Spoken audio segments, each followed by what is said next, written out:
that's a wrong word I'm using, just a farming, till it and keep it. You be a gathering, okay? So you work the land, but keep it for the future generations. You take whatever is necessary for you, but at the same time, leave the remaining resources in working condition for the future generations. That is called till it and keep it. Today, whether you know or not, every political leader, 220 country leaders are using this word now, sustainable development. You open the television, sustainable development. You open cell phone, WhatsApp, everybody talks about sustainable development. That word comes from Genesis 2:15. They may not realize it is from the Bible, but the biblical, at last they are coming to the biblical notion of sustainability. So today, till it and keep it. That is what Pope is interpreting.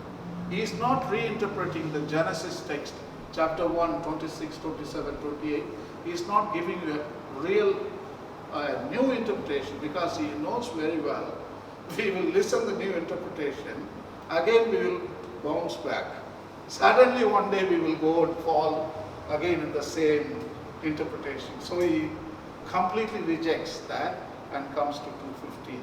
So that's a very good model for our future sustainable development. Use it, but keep resources for the future generations.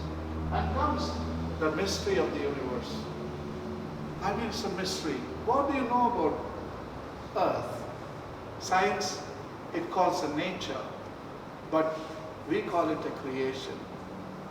I mean, nature means nobody is in charge.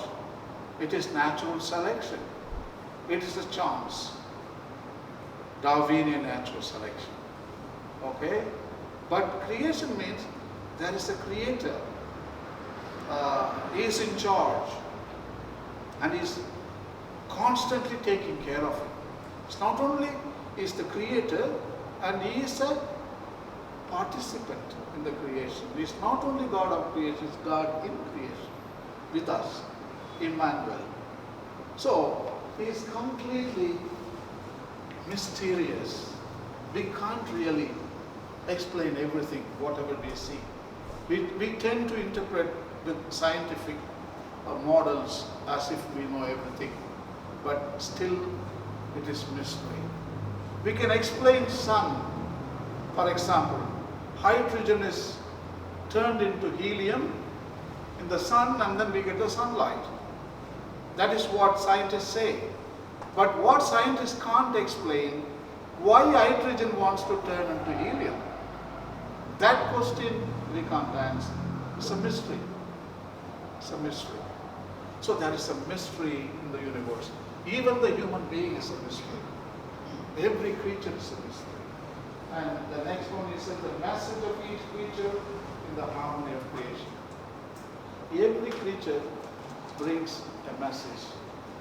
You know mosquitoes? Night time they come and make a small noise. SMS. They come and say, hello, good evening. And immediately you say, like that, I don't want your wish. I don't want your SMS. Immediately mosquito understands, oh, she's not sleeping, awake. Smart. 80 million years of experience. You think mosquito is stupid? He is the most smartest creature, still living. 80 million years, still they are able to, with all our chemical warfare, still mosquito is flying around. Last night also, I was bitten by 4 or 5 mosquitoes. Yeah, I didn't sleep really. So no, in some other place. So it is all, they are the most smartest creatures. I'm telling you, I'm taking a cheap example and making it a big. One mother and father mosquitoes. I had a small baby, youngster. The youngster was telling mom and dad, I am old enough. Let me go out. First night, I would like to go. Then they told, yeah, you are old enough. Okay, we allow you first night. Okay, we bless you. Go ahead. But be careful. Go everywhere, but don't go to one species. Avoid one species. You know what species is that? Homo sapiens. Don't go to him at all. He is the most dangerous and poisonous animal in the whole world. And the youngster went, and whole night gone. Morning they were waiting for the youngster, and 7 o'clock, 8 o'clock, 9 o'clock, nothing.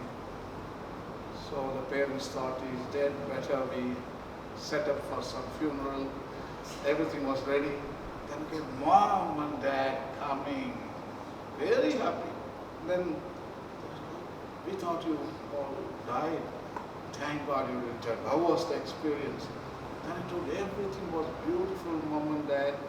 But you told that humans are the most bad and dangerous, but they are the most friendly species I found. Because whenever I went close to them, they somehow knew that today is my first day. Everybody was clapping. Everybody was clapping and appreciating my first day out. Wow. Look at mosquitoes, how they see humans. But you see humans, how they see mosquitoes. We are so mean, but mosquito is so noble. He says, wow, humans are so noble creatures. Because they know, because they are our bigger sister. Everybody is our older brother and older sister. Nobody is younger to us. We didn't allow any younger sisters to be born and appear. Yeah, that's another matter. So we are the little brother and little sister in the planet Earth. So they understand. Our little brother, little sister, they behave exactly like little. They are simply telling you, again, night time, grow up. Coming to you, grow up. So that is what they are telling. Because they have the duty to correct us and to teach good stuff. In Job, book of Job, you read so beautifully in chapter 12, ask the mountains, they will tell you. Ask the fishes of the sea, they will tell you. Ask the birds of the air, they will instruct you. See, our older brothers and sisters, they have wisdom and they can teach us. And all wisdom comes from nature, remember that. The wisdom doesn't go here to nature, never ever. Every wisdom comes from nature. And universal communion. That means we are communicating and communing with one another. It's a kinship. We are interdependent. We can't come today without one cell. Started off some 3.8 billion years ago. One cell, multi-cell, you know, everything, reptiles, mammals, amphibians, fishes, mammals and humans. Complete continuation. So we are here today and it will continue another deep into future. So it is a universal communion. We commune with the past, present and the future. It is all one entity. There is no separation. Everything is together. The common destination of goods. Every resource on the planet belongs to everyone, not only humans. The soil, for example, it doesn't belong for the brick makers. The soil belongs to plants, grass, ants, every creature, because they produce soil. And at last we steal the soil from them and we take the whole lot. So, common destination, all gifts on the planet, they are blessings to everybody. Again, the past, the present, the future. The last one, the gaze of Jesus. Jesus is the role model. He is teaching us how to relate with the creation. Look at the birds of the air, look at the lilies of the field, and don't catch fish. And be prudent like snakes, and be innocent like doves. All those teachings. Hello, Father Michael. Good afternoon. Oh my God. Oh my God, Father Michael, yeah, he is my coordinator, taking me all around, and he did a good job, and Father Christopher, so on. Thanks, welcome. You didn't sleep? If I'm a coordinator, I would have slept anyway. But he is so interested to come. All right. So Jesus is our model, how to relate with the creatures. I am the good shepherd. That image. Fantastic. Fantastic. A snake. Snake is bad. That's what we thought, isn't it? Because what did snake do? According to Bible. Yeah, that's what even today we are telling. And the man betrayed his own woman. The man told, this was given by the woman you gave me. That is what he told to God. You gave me, she gave me this fruit. And then when God asked the lady, oh, no snake. Now snake can't talk. But snake could do one thing. It put the hood here and said, no, I am not. I am not. Immediately we kill the snake because truth will come out. So we are afraid. So we need to kill all the snakes in the planet. Because one day we are the culprit. We don't want to take responsibility. Let snake. So it was cursed by Father God. After 2000 years, Jesus opens the file again. Let me examine that case. 2000 years ago, my father was very, very hurry in judging the snake. Let me open and see. And Jesus found, oh my God, not guilty at all. And now he proclaims, he canonizes the snake. Saint and martyr and doctor of the church. Matthew chapter 15, I forgot, 10, 15 I think. Be prudent like snakes. He could have told, be prudent like Solomon. He didn't say that. He said, be prudent like snakes. Now snake becomes the patron saint for prudence. You better follow snake, proclaimed by Jesus himself as a saint. Some temples in India, they have snake image. No? So they already proclaim snake is a saint. But in our churches, we don't see that. But he canonized the second saint also, the same day. Be innocent like doves. So now, for innocence, he could have told, be innocent like Sarah. He didn't say that. He said, be innocent like doves. Now dove has become... Matthew chapter 16. 16? Chapter 10, verse 16. Yeah, exactly. Matthew chapter 10, verse 16, exactly. Yeah. So be prudent like snake and be innocent like doves. So today, they are saints. I mean today, the creatures, they set example for spirituality of sacrificing, sharing, and being prudent and innocent. Chicken, for example, a great symbol of sacrifice, sharing. Jesus says, if somebody asks your outer coat, give your inner coat. So chicken is doing the same thing. We are taking the outer coat flesh. He says, no, take my inner egg also, inner coat. Yeah, he's giving. And also the sheep, when you shear the wool, you are taking outer coat, but sheep is telling, not only that, take my inner coat also. And it gives you. For that, all the planet is saying the same thing. Take it and eat it, this is my body.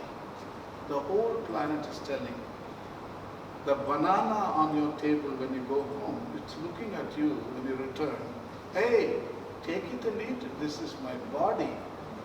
Then you take it and eat it. The mango is little louder. Take it and eat it. This is my body. All the food on your table, they are looking at you and telling, take it and eat it. This is my body. Everything in nature telling, take it and eat it. This is my body. This mass is not just half an hour, 45 minutes. This mass is, it's a cosmic mass.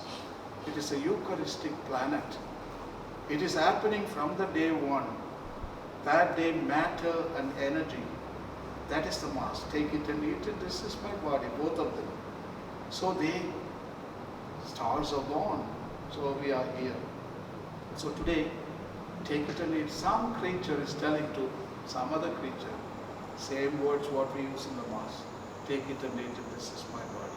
So Jesus observed the nature, and at last he is using on behalf of humanity, because everybody says take it and eat it, this is my body. Only one species doesn't say it. Imagine human going to a lion and say take it and eat it. Crocodile. So we don't say, right? We eat others, but we don't want to get eaten. Yeah. So we always, he knows, Jesus knows, nobody's going to say that. So on behalf of all humans, only Jesus said, take it and eat it. This is my body. It is not only food for humans, he becomes a food for all of creation.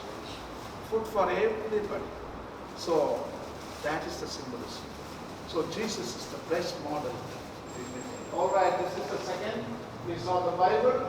Some of the quotes is excellent for you to read. 66 paragraph.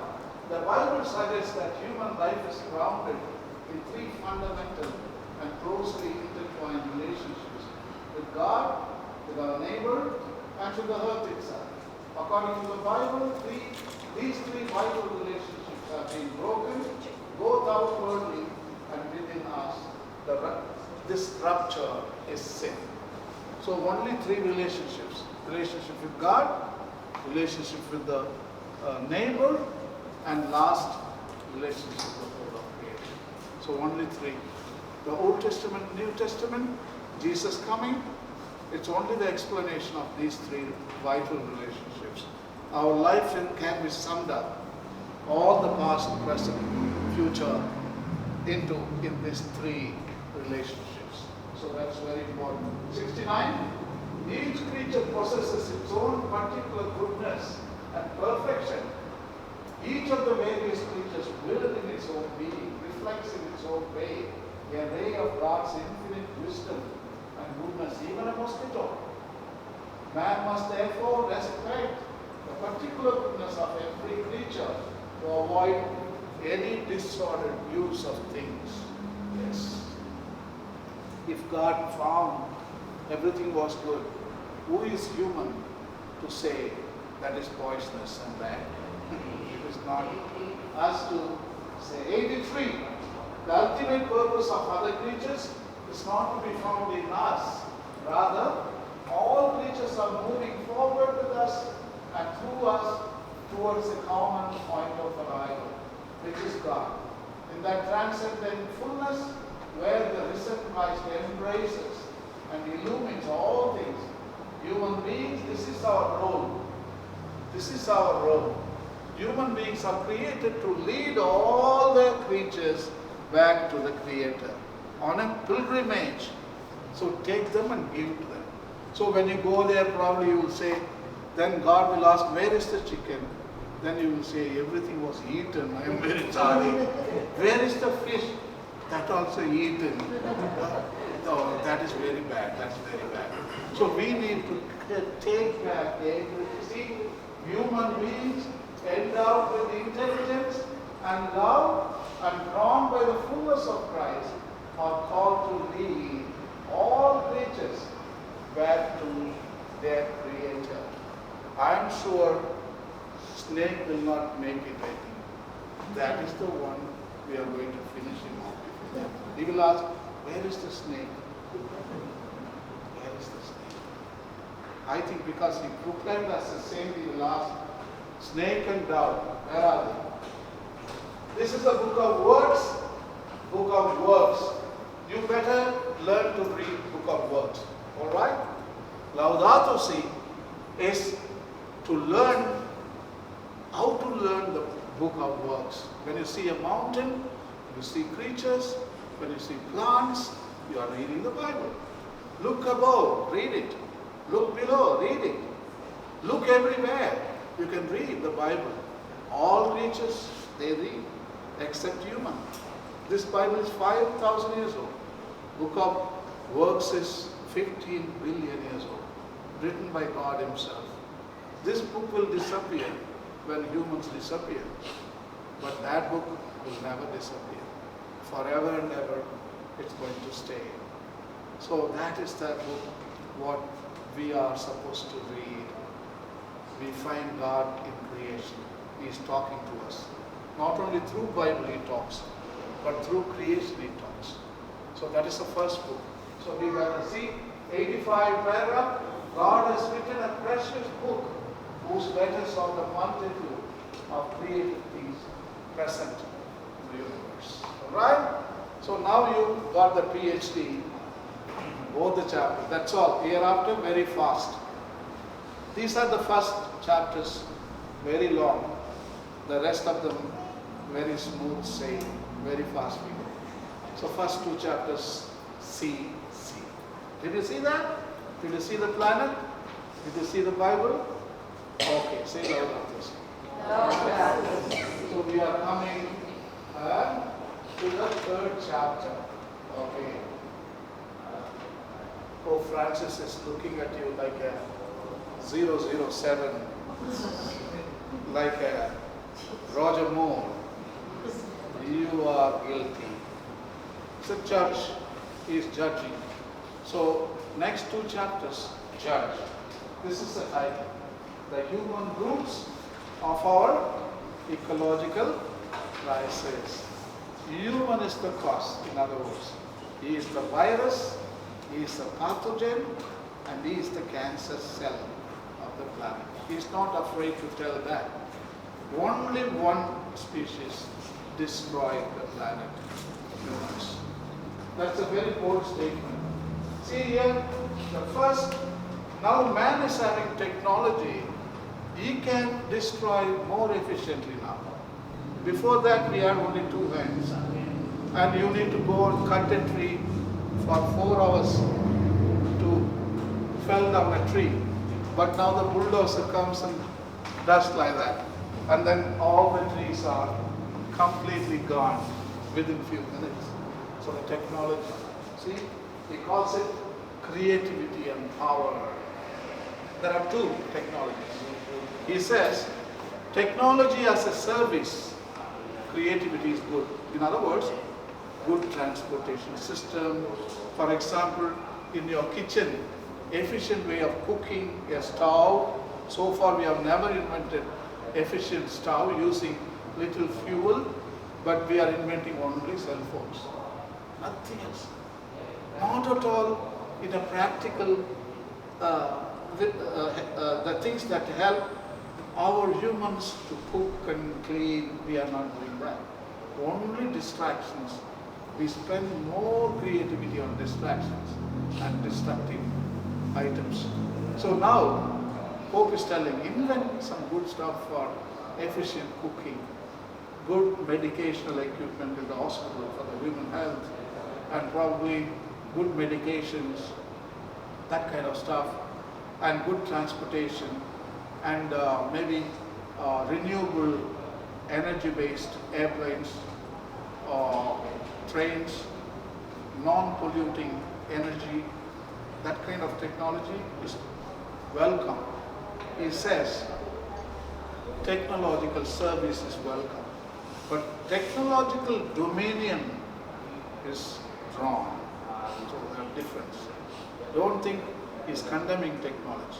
Service, welcome. Dominion. Dominion means I can't live without technology.